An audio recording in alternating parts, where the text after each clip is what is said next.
दोस्तों, क्या हो अगर आप 40 साल के लिए एक बंकर में बंद हो जाएं और जब ऊपर उस बंकर से बाहर निकले तो पूरी दुनिया बदल चुकी हो। ये कहानी भी कुछ इसी तरह की है। समय चल रहा है 1962 का, जगह है लॉस एंजलिस। रशिया और अमेरिका में महायुद्ध का समय चल रहा है।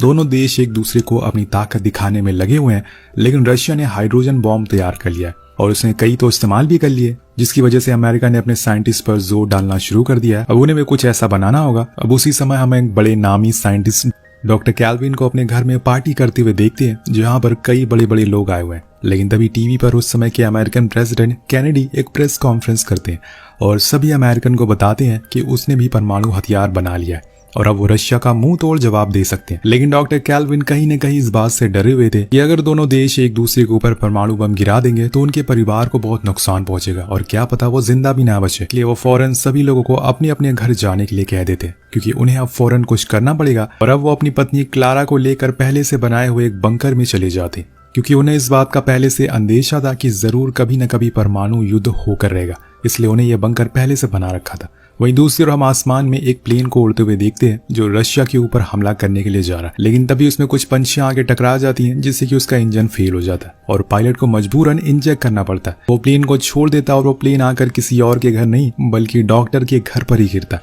इस धमाके की वजह से दोनों बहुत डर जाते हैं और फौरन गेट को बंद कर देते हैं, क्योंकि उन्हें लग रहा है कि अब जंग शुरू हो चुकी है। लेकिन यहाँ उन्होंने ये नहीं सोचा था कि ये गेट पूरे 40 साल बाद ही खुलेगा, क्योंकि डॉक्टर ने इसे इस तरह से डिजाइन किया था कि जब भी किसी देश पर परमाणु हमला होता है तो रेडिएशन को खत्म होने में लगभग 40 साल लगते हैं और उन्हें अभी यही लग रहा है कि ऊपर के हालात बहुत ही बुरे हैं। अब अगली सुबह वहां पुलिस आती है और वो इन लोगों को हर तरफ ढूंढती है, लेकिन ऑफिसर को घर में कोई दिखाई नहीं देता, इसलिए उन्हें लगता है कि शायद वो जल कर खत्म हो गए। लेकिन उन्हें ये नहीं बताया कि वो इस समय जमीन के 100 फीट नीचे सेफ है, जहां उनके अलावा कोई और नहीं पहुंच सकता। अब कुछ समय के बाद क्लारा एक बच्चे को जन्म देती है, जिसका ये लोग नाम जॉन रखते हैं। इस बच्चे को पाकर वो बहुत ही खुश थे, क्योंकि उन्हें लग रहा था कि ऊपर दुनिया खत्म हो चुकी है। लेकिन ये बच्चा आगे जाकर एडम और ईव वाला काम करेगा और फिर से दुनिया को एक बार उजागर करेगा।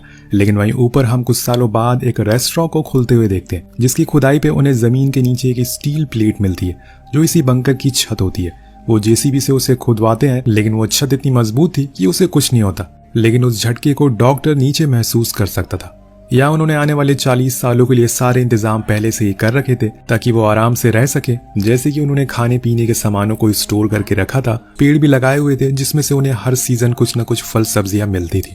एक पॉन्ड भी था जिसमें उन्हें मछलियां पाल रखी थी, जिससे वो हर दिन खाना खा सकते थे।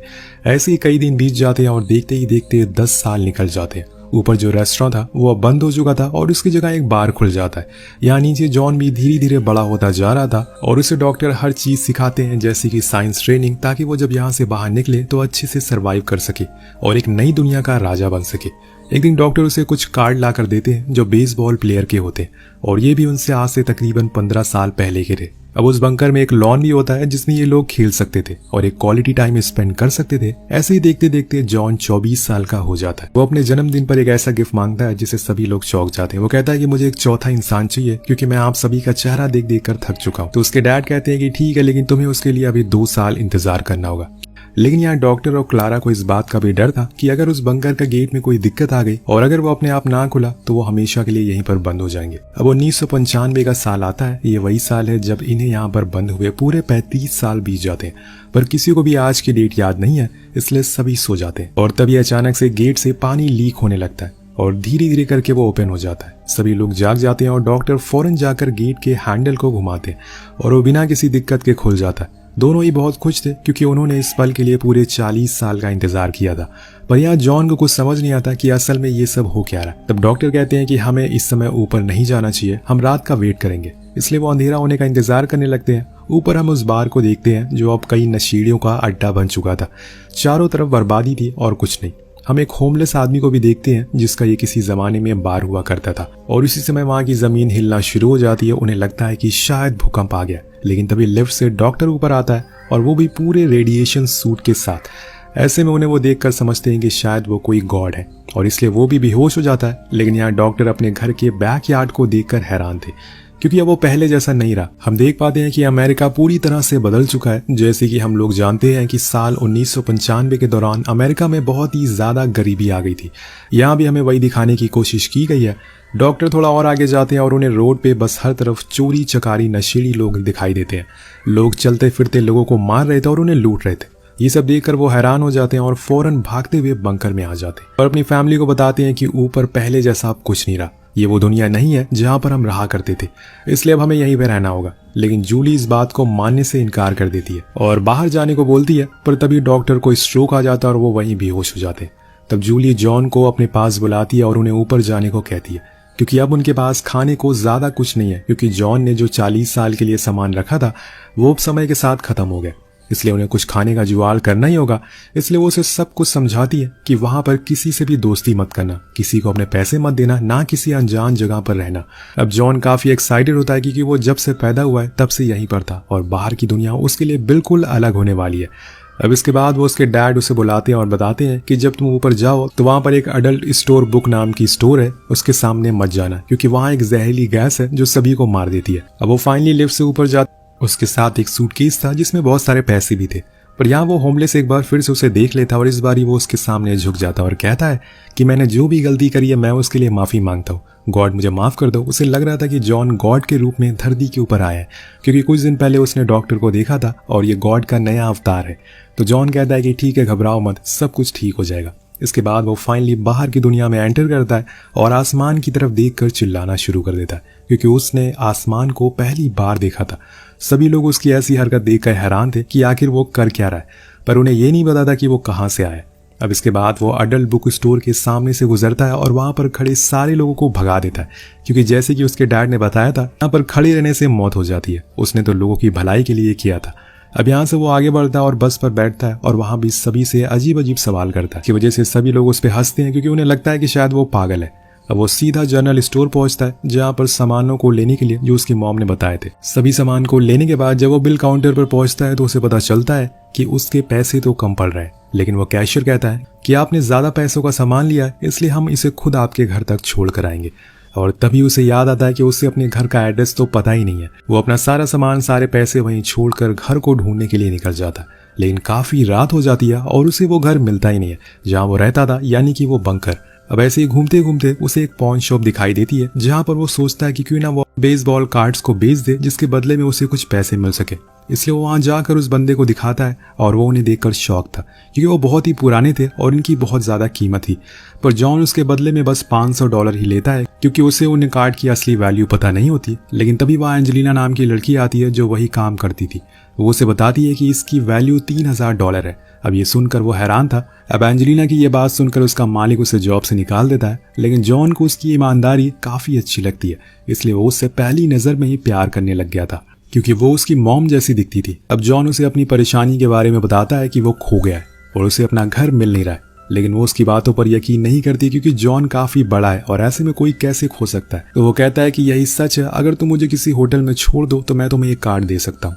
अब वो मान जाती है और उसे होटल छोड़ देती है, लेकिन अगले दिन वो सुबह आकर उसे कार्ड को लौटा देती है क्योंकि उसे उसकी कोई चीज नहीं चाहिए थी। और ये बात जॉन को पसंद आने लगती है। उसने अपनी मॉम के अलावा ये दूसरी लड़की थी जिससे उसने हाथ पकड़ा था। तभी एंजेलिना बताती है कि उसे किसी जॉब की जरूरत है। तो जॉन कहता है कि ठीक है, तुम मेरे लिए काम करो, मैं तुम्हें हर वीक के $1000 दूंगा। अब वो मान जाती है, लेकिन सबसे पहले तो उसे अपने उन कार्ड्स को बेचना होगा, जिसके बदले में उसे $40,000 मिलते, जो कई लाख रुपए के बराबर होते हैं। और इन पैसों को पाकर वो सीधा स्टोर जाता है और जॉन उन सारे सामानों को खरीदता है जो उसकी मॉम ने उसे लिख कर दिए थे, और इन सामानों से एक पूरा ट्रक भर जाता है। अब कार चलाते हुए जॉन उसे बताता है कि उसे एक लड़की की जरूरत है जिससे वो शादी कर सके, और लड़की कैलिफोर्निया की होनी चाहिए, ऐसा उसकी माँ ने कहा है। इसके बाद एंजेलिना उसे कार चलाना भी सिखाती है, जो कि वो सही से चला नहीं पाता। वो उसे अपने दोस्त, और यहाँ से वो उसे अपने दोस्त ट्रॉय के घर ले जाती है, जो कि एक फैशन डिजाइनर था।